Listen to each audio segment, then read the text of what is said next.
Ito na naman tayo guys sa Rob Mag and magpapastring tayo nitong Honor at BBQ 3.0. 4 times, let's go. Gamitin nating string guys ay out 95, 30 pounds. Sir Mar na ang bahala. Si Ma'am Angel.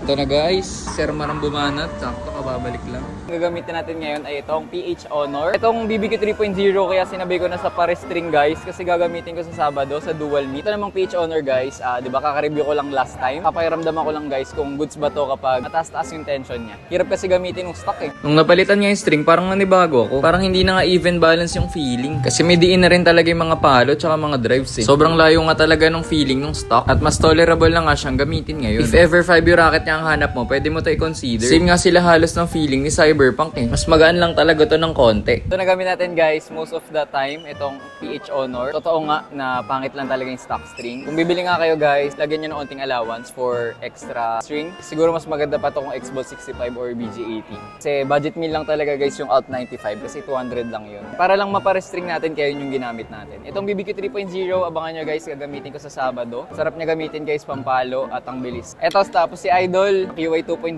yung kampi ko kanina. Si Idol na isang nabasagan. Panglimang nano flare niya na yan guys sa 1000Z. 18K, napakayaman naman ni Idol. Ulit ako bukas guys. Mga naghahanap guys nitong BBQ 3.0 at Honor, dyan lang yun sa yellow basket ko sa baba at sa first comment ko.